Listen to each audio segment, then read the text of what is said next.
আপনারা টেবিলের 4-এ একটু হতাশ কিনা? হ্যাঁ, একটু খারাপ লাগছে। কারণ যেভাবে আমরা টিমটা তৈরি করেছিলাম, one of the best team আমি মনে করি এই ৬ টা টিমের মধ্যে।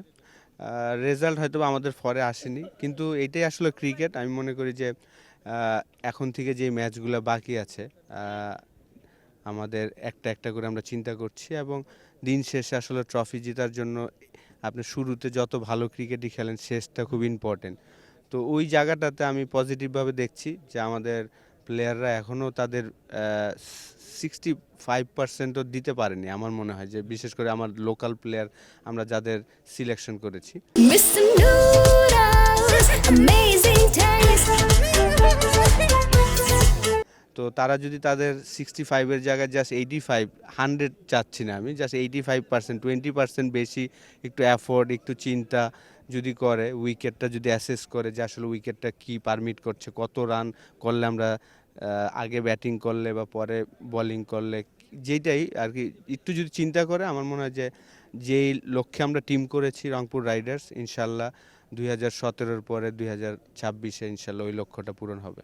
আর চ্যাম্পিয়ন হতে হলে কিন্তু এখন থেকে প্রায় 5টা ম্যাচ বা যে ম্যাচগুলো আছে অলমোস্ট 100% জিততেই হবে। এই কাজটা কি একটু চ্যালেঞ্জিং কিনা? চ্যালেঞ্জিং তো অবশ্যই।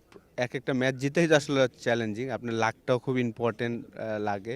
তো আমি আশা করি যে আমাদের প্লেয়াররা যদি তাদের বেস্ট ক্রিকেটটা খেলেনি, যদি খেলে, এভরি গেমে যদি জাস্ট ২ জন ৩ জন করে তাদের বেস্ট সময়টা কাটাতে পারে মিডলে, এবং টিম হিসাবে যদি আমরা বোলিং ফিল্ডিং করতে পারি, অবশ্যই এটা সম্ভব। একটা করে ম্যাচ আমাদের নকআউটের আগে ২টা ম্যাচ আছে। ২টা ম্যাচ যদি আমরা আমাদের সেরা কম্বিনেশনটা বানাতে পারি।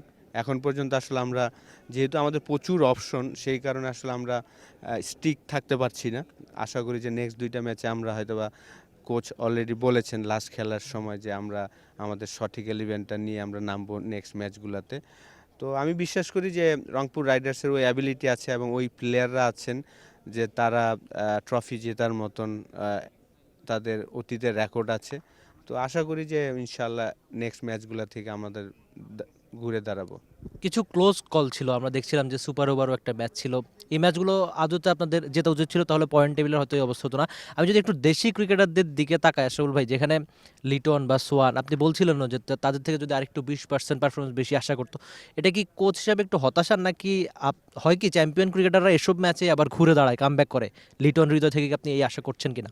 হ্যাঁ, এটার জন্য আমি এত হতাশ না, কারণ আমি বিশ্বাস করি যে নকআউট এখন যেই 5টা ম্যাচ বাকি আছে, এখানে যদি জাস্ট আমাদের যে যাদের কাছ থেকে আমরা আশা করছি তারা যদি তাদের বেস্ট পারফরমেন্সটা দিতে পারে, তাহলেই কিন্তু একজনই আমার ম্যাচ উইনার। প্রত্যেকটা প্লেয়ার একাই ম্যাচ জেতাতে পারে। আমাদের যারা বাংলাদেশি প্লেয়ার আমরা সিলেক্ট করেছি, তার সাথে যদি আমাদের যাদের ফরেনার আমরা নিয়েছি তারা যদি তাদের খেলাটা খেলতে পারে, তো এই কারণে আমি অত হতাশ না। কারণ ক্রিকেট খেলাটাই এরকম, আপনার শুরুতে হয়তো ভালো হবে না, বা একটা ইনিংস ভালো হলে 2টা ইনিংস খারাপ হয়। তো এটা যেন না হয় সেটাই আশা করব। কিন্তু এই মুহূর্তে আমি অত হতাশ না। আমি আশা করি যে আমাদের প্লেয়াররা তাদের বেস্ট সময়টা নেক্সট 5টা ম্যাচে দেখাবে। আমার শেষ প্রশ্ন, আপনারা কি নতুন কোনো বিদেশির দিকে যাবেন? আপনি বলছিলেন যে সেরা একাদশ বা ওই যে সেরা একাদশের যে কম্বিনেশন সেটা খোঁজার চেষ্টা করছেন। সামনে কি হয় কি রংপুরের সবসময় শেষের দিকে ভালো মানের বিদেশি আনে, এবার কি তেমন কোনো চমক থাকবে কিনা? না, অলরেডি আমাদের যে 8 জন ফরেন প্লেয়ার আমরা নিয়েছি সবগুলাই কোয়ালিটি ফরেনার। তো আমি ব্যক্তিগতভাবে মনে করি না যে আমাদের আর কোনো ফরেন প্লেয়ার প্রয়োজন আছে। আমাদের ফাহিম আশরাফ ছিল না, সে চলে এসেছেন। তো সে ফিরাতে আমাদের টিম ব্যালেন্সটা আরও স্ট্রং হবে, আমি বিশ্বাস করি। তো আমার মনে হয় না যে আর আমাদের বাইরের কোনো প্লেয়ার দরকার। আমাদের যে স্কোয়াডটা আছে, ওরাই গুড এনাফ যে এই ট্রফি জেতার জন্য। For more updates, subscribe to our YouTube channel and click on the bell icon. Follow us on Facebook and Instagram.